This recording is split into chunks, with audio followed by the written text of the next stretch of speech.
નમસ્તે વિદ્યાર્થી મિત્રો, આજે હું તમારી સમક્ષ ધોરણ 8 વિષય છે મારો હિન્દી અને વિષયાંક છે મારું 5મું જ सवाल बाल मन के जवाब डॉक्टर कलाम के विविध शालाओं के कॉलेजों के जो छात्र आए हैं, एक कॉन्फ्रेंस मीटिंग है, वहाँ सब बालक डॉक्टर कलाम से प्रश्नोत्तरी कर रहे हैं और डॉक्टर कलाम जो है उनके उत्तर दे रहे हैं।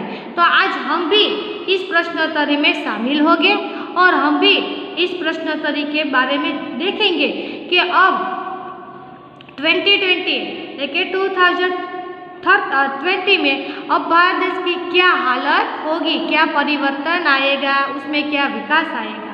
अब हम विद्यार्थी मित्रों इस लेसन की ओर जा रहे हैं। विद्यार्थी मित्रों, तमे चित्र જોઈ શકશો, बराबर। आ चित्रनी अंदर डॉक्टर कलाम जो बैठे हुए हैं और उसके सामने विविध स्कूल के कॉलेज के छात्र आए हैं। वो उनसे अपने अपने मन के अनुसार, अपने अपने विचार के अनुसार डॉक्टर कलाम से प्रश्न पूछते हैं और डॉक्टर कलाम जो है वो उनके उत्तर देते हैं। अब हम इस पाठ की ओर जा रहे हैं। प्रश्नकर्ता लेकर प्रश्न पूछना आर अरविंद कक्षा 3 सेट मेडल स्कूल चेन्नई से विद्यार्थी आया हुआ है, जो अरविंद नाम का स्टूडेंट है और तीसरी कक्षा में पढ़ता है।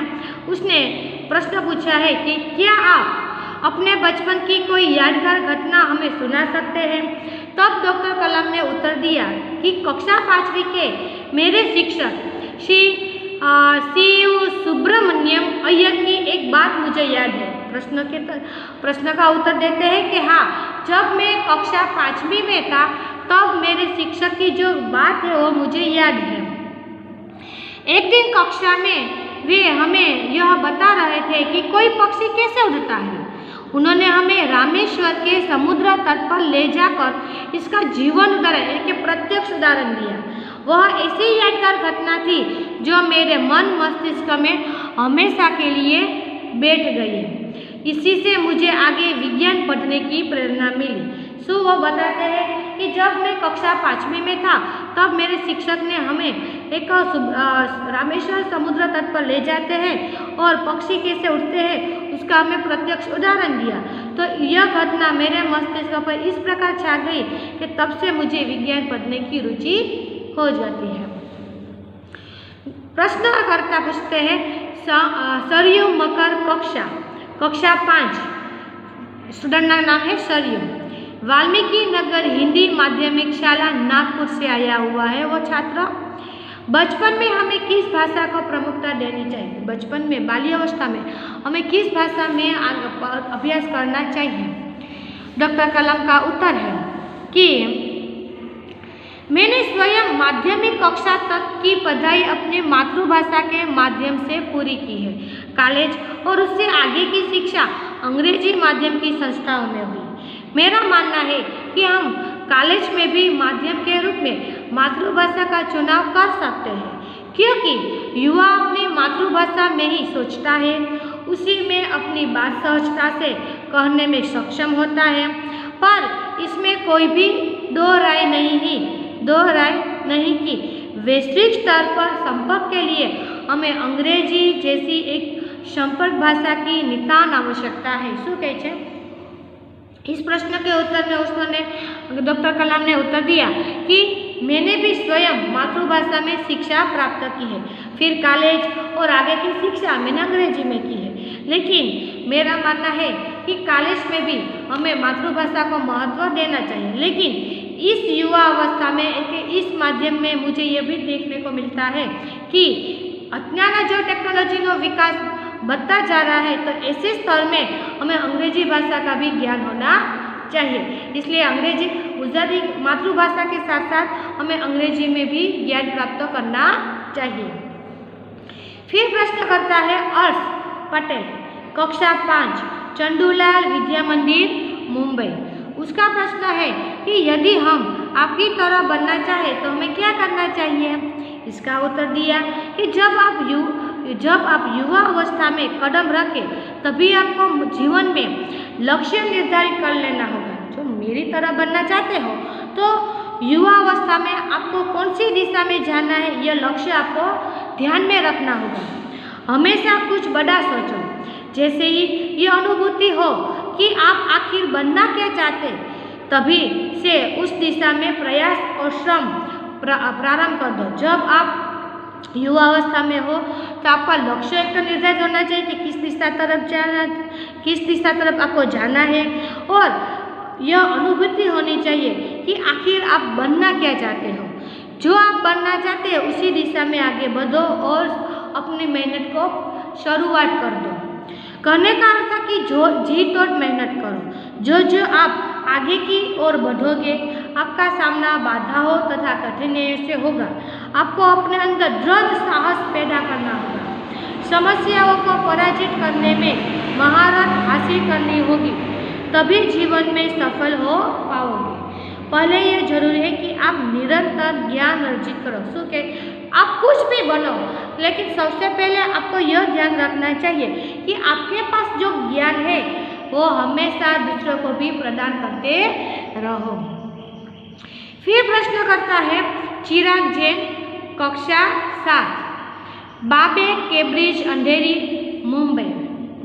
वो कौन सी बड़ी चुनौती है जिसका सामना हमें आज करना पड़ रहा है? यह प्रश्न एकदम सरल है, लेकिन डॉक्टर कलाम इसका क्या उत्तर देते हैं?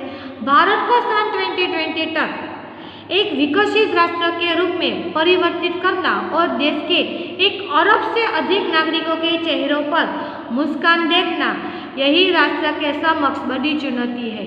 आज राष्ट्र के सामने, देश के सामने कौन सी देश चुनौती है कि देश को विकसित रूप परिवर्तित करना है। ये 2020 जब साल आएगी तब देश का विकास करना होगा और देश के प्रत्येक नागरिकों को के चेहरे पर जो उदासी है, जो गरीबी की छाया है, उसे दूर कर मुस्काना होगा। यही राष्ट्र की सबसे बड़ी चुनौती है। प्रश्न करता है हर्ष चांडल, कक्षा 7, डॉक्टर एस राधाकृष्णन विद्यालय, मलाड, मुंबई। आपकी दृष्टि में साहस की परिभाषा, लेकिन साहस की व्याख्या क्या है? साहस को किसे कहते हैं? प्रश्न जो डॉक्टर कलाम ने उसका उत्तर दिया, अपनी जान की परवाह किए बिना दूसरों को संकट या आपदा से बचाना ही साहस है। साहस यानी कि हिम्मत की परिभाषा क्या है?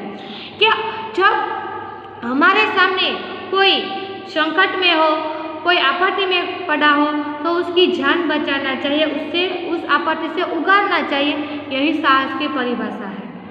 प्रश्न करता है तरुण पटेल, कक्षा 8, स्वामीनारायण इंडिपेंडेंट स्कूल, लंदन।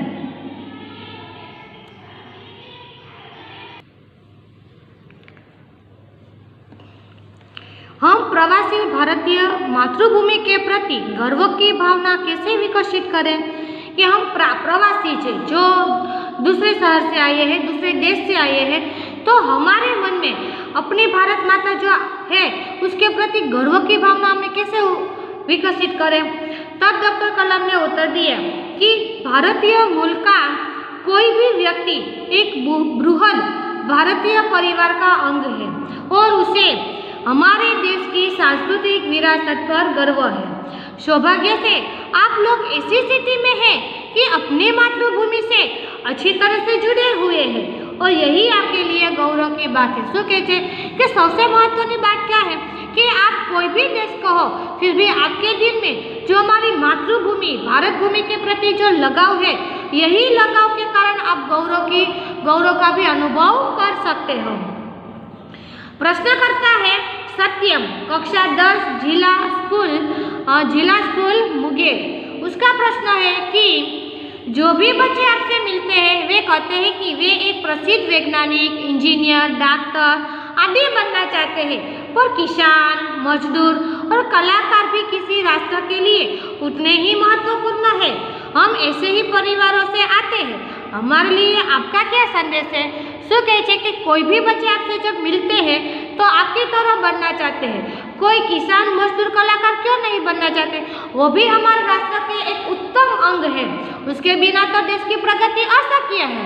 तो इस प्रश्न का उत्तर डॉक्टर कलाम ने दिया कि किसान, मजदूर, कलाकार और दस्तकार ये भी हमारे राष्ट्र के अभिन्न अंग है। राष्ट्र निर्माण में हमें उन सभी की सेवाओं का समान रूप से दरकार है, એટલે કે स्वीकार है। आप सभी को चाहिए कि अपने अपने क्षेत्र की अंदर खूब उन्नति करे। શું કહે છે કે એવું નથી કે હું જે બન્યો એ જ તમે બનો, પણ દેશની પ્રગતિ માટે થઈ અને જો નાના નાના વર્ગો છે જેમ કિસાન, મજदूरना, कलाकारों, तो वो भी एक महत्वपूर्ण नहीं होंगे, उसके कारण भी हमारा देश का विकास होता है। जो किसान हो गए, बड़े होकर आप किसान करोगे, खेती करोगे तो धान्य उत्पन्न होगा और देश का भी सभी बच्चों के साथ साथ सभी देश के नागरिकों का भी आप पेट का पालन कर सकते हैं। इसी प्रकार हमारा जो देश है वो जुड़े जुड़ा विविध प्रकार के जो वर्ग है उनका सब उस वर्गों में भी हमें समान दृष्टि से देखना चाहिए और हमें भी किसान, मजदूर, कलाकार ये सभी भी बनना चाहिए।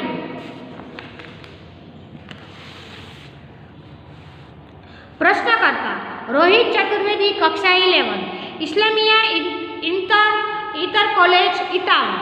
आप कहते हैं कि भारत 2020 तक विकसित राष्ट्र बन जाएगा, पर निरंतर बढ़ती जनसंख्या और बेरोजगारी इसे संभव होने देगी? प्रश्न क्योंकि विकसित राष्ट्र बन जाएगा 2020 तक, लेकिन અત્યારના જે વસ્તી વધે છે, जनसंख्या વધે છે, એના લીધે જે बेरोजगारी વધે છે, तो इस वातावरण में संभव होगा कि अपना देश जो विकसित बनेगा? तब डॉक्टर कलाम ने उत्तर दिया कि विकास स्वयं जनसंख्या वृद्धि को रोकने की अचूक औषधि है। विकास जनसंख्या वृद्धि को रोकने की अचूक औषधि एक दवा है। इसमें जनशिक्षा, विशेषकर स्त्री शिक्षा की बात भी सम्मिलित है। इससे छोटा परिवार, सुखी परिवार की मान्यता को बल मिलता है, जो मनुष्यના हाथ में है कि अपने परिवार को किस प्रकार बेरोजगारी से बचाए। तो उस एक पति पत्नी के हाथ में होता है कि हम दो हमारे दो, छोटा परिवार, सुखी परिवार, यह भावना जो सभी परिवार पति पत्नी अपनाएंगे तो जो संख्या बढ़ती है, जिसके कारण बेरोजगार भी बढ़ती है, तो वो इतनी नहीं बढ़ेगी और अपना देश जो है वो विकास की दृष्टि की ओर बढ़ता जाएगा। भारत 2020 का मिशन यहाँ के युवाओं को रोजगार के पर्याप्त अवसर सुलभ कराएगा। ग्रामीण क्षेत्रों में बड़ी संख्या में उद्योग धंधे स्थापित किए जाएंगे, जिससे उन क्षेत्रों में रोजगार के प्रचुर अवसर पैदा होंगे। प्रश्न करता है अर्श मेहता, कक्षा 12 के बाद, तेजस हाई स्कूल बड़ौदा। आपको ऐसा क्या लगता है कि 2020 का भारत विकसित राष्ट्र बन जाएगा? એટલે એનો જવાબ સરસ આપે છે ડૉક્ટર કલામ। भारत की जनसंख्या 1 अरब से अधिक है। इसमें 54 करोड़ लोग 25 वर्ष के कम आयु के हैं। ये हमारी राष्ट्रीय शक्ति है। 54 करोड़ लोग 25 वर्ष के कम आयु के हैं, जो एक शक्ति है हमारे देश की, युवा शक्ति है। भारत को 2020 का विकसित राष्ट्र में परिवर्तित करने के लिए हमारे पास प्रचुर प्राकृतिक संसाधनों के साथ ही सुनियोजित खाका એટલે કે खजाना भी, भंडार भी उपलब्ध है। 54 करोड़ युवाओं के विचारों की एकता निश्चय ही इसे विकसित राष्ट्र में परिवर्तित करने में सफल होगी। શું કહે છે कि भारत देश के अंदर जो संख्या है उसमें से कितने कम लोग आयु के हैं, जो उसके विचारों के कारण, उसकी जो प्राकृतिक विचारों है, जो उसकी सुनियोजित खाका लेके जो संशोधन है, उसके कारण देश 2020 का एक विकसित राष्ट्र बन जाए, ऐसा मुझे दिखाई देता है। प्रश्न करता है एस कार्तिक, कक्षा 12 के बाद, अमर ज्योति इंग्लिश स्कूल बंगलुरु। कई छात्रों के बड़े बड़े लक्ष्य होते हैं, पर आर्थिक तथा अन्य समस्याओं के कारण वे इन्हें प्राप्त नहीं कर पाते। वे अपना लक्ष्य आखिर कैसे प्राप्त करें? प्रश्न सरस मजानो प्रश्न है। હવે એનો જવાબ શું મળે છે? स्कूल में पढ़ाई में अच्छा प्रदर्शन करने पर छात्रवृत्ति प्राप्त होगी। एनो प्रश्न जवाब आपे છે कि स्कूल में आप अच्छी तरह से पढ़ोगे, लिखोगे, उत्तीर्ण होगे तो स्कूल तरफ से आपको छात्रवृत्ति એટલે કે शिष्यवृत्ति प्राप्त होगी। साथ ही उच्च कक्षा के लिए बैंकों से ऋण लेते हुए हेतु पात्र भी बनेगी। जीवन में ऊंचा लक्ष्य निर्धारित करने पर बाधाएं तो आती ही है। हमें कठोर परिश्रम और उत्कृष्ट कार्य से इन्हें पराजित करना होगा। विघ्नों बाधाओं से व्यक्तियों को पराजित नहीं होना चाहिए। सुख भी कीधुं कि स्कूल में पढ़ाई में आप ध्यान दोगे, अच्छे अंक में आओगे तो आपको छात्रवृत्ति मिलेगी और साथ ही बैंकों तरफ थी आपको ऋण भी मिलेगा, लेकिन ऋण એટલે કે पैसे उधार भी मिलेंगे। जो जीवन में ऊंचा लक्ष्य प्राप्त करવું હોય तो ये परिश्रम तो करવું જ પડે, એમાં जो बाधाएं भी आती है तो उसका भी सामना हमें करना पड़ेगा। प्रश्न करता है मिथुन के द्वितीय वर्ष बी लेवल AICT अमृतापुरी।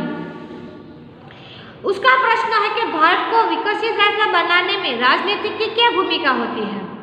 राजनीति तो डॉक्टर कलाम ने जवाब दिया, जिम्मेदारी राजनीतिक दल दूरदर्शितापूर्ण नीतियां बनाता है।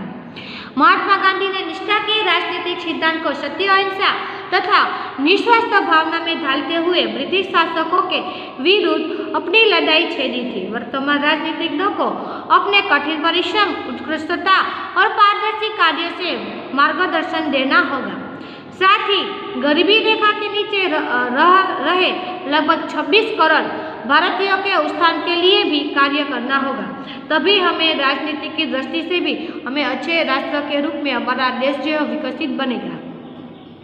प्रश्न करता है श्री नंदिता सुबी, तृतीय वर्ष MGR इंस्टीट्यूट चेन्नई। उसका प्रश्न है कि रक्षा की दृष्टि से विजन 2020 का लक्ष्य पाने में महिलाओं की क्या भूमिका हो सकती है। लेकिन आमा लक्ष्य प्राप्त करવું હોય 2020 तो विकसित राष्ट्र बनाने के लिए तो उसमें महिलाओं क्या करेगी, तो उसका जवाब डॉक्टर कलाम ने दिया। विजन 2020 में रक्षा अनुप्रयोग के क्षेत्र की महत्वपूर्ण प्रौद्योगिकियों में के विकास पर विचार किया गया है, लेकिन उसकी जो योग क्रिया है उस पर भी विचार किया गया है, उसके अनुसार धीरे-धीरे प्रयोग भी किए गए हैं। राष्ट्रीय सुरक्षा की बात भी विजन 2020 का एक अभिन्न अंग है। सशस्त्र सेनाओं में नियुक्ति के लिए पुरुष और महिला के आधार पर कोई भेदभाव नहीं किया जाता। तीनों सेनाओं में पर्याप्त महिला अधिकारी नियुक्त है। राष्ट्रीय कक्षा क्षमताओं में वृद्धि के लिए महिलाएं उच्च स्तरीय सामरिक सेना बहुगुणक उपकरणों पर कार्य करके भी अपना सहयोग दे सकती है। शू कहे छे कि पुरुषों के साथ अहियां महिला की भी बात की गई है कि महिला भी एक राष्ट्र को अभिन्न अंग महिला भी राष्ट्र का विकास करने में एक अभिन्न अंग है। सशस्त्र सेनाओं में के सेना की जो 3 पंख है उसमें भी महिलाओं की नियुक्त की गई है। महिला के वृद्धि के लिए उसे अनेक गुणों से भी उधार उसका किया गया है, उसका सहयोग भी महत्वपूर्ण है। प्रश्न करता है जोधपुर दौरे पर डॉक्टर कलाम से एक बच्चे द्वारा पूछा गया प्रश्न, क्या हम अति विशिष्ट व्यक्तियों के दौरे पर हो रहे अनावश्यक खर्चे कम नहीं कर सकते। लेकिन जहाँ खर्च नहीं होता, नहीं करना चाहिए, तो वहाँ पर हम कम खर्च नहीं कर सकते।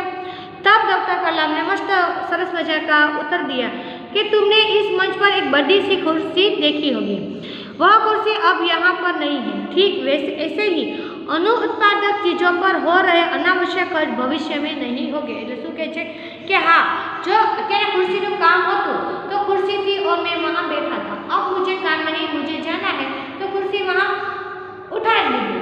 तो उसी भांति जब उसकी जरूरत है तभी उसका प्रयोग किया ना, तो भविष्य में भी हम ऐसे कुछ करेंगे कि जिस वस्तु का जहाँ खर्च करना चाहिए वहीं पर हम खर्च करेंगे, अनावश्यक खर्च को हम रोक देंगे। यह सब हम भविष्य में देखेंगे। विद्यार्थी मित्रों, डॉक्टर कलाम का तो सरस सुंदर सपना था कि 2020 जब साल आएगी तो भारत देश का विकास होगा, उसका सपना था। लेकिन 2020 साल से पहले ही उसका निधन हो जाता है, उसको अटैक के कारण उसकी मृत्यु हो जाती है और वहीं पर उसका अंतिम सांस ली थी। इसलिए विद्यार्थी मित्रों, उसका जो सपना था अब अधूरा रह चुका है। लेकिन अब देखेंगे कि उसका जो अधूरा सपना है, कौन महान वैज्ञानिक, कौन महानुभाव व्यक्ति उसे आगे बढ़ाएगा। विद्यार्थी मित्रों, मैं अपना लेसन यहाँ पूर्ण करती हूँ। नमस्ते, जय श्री कृष्ण।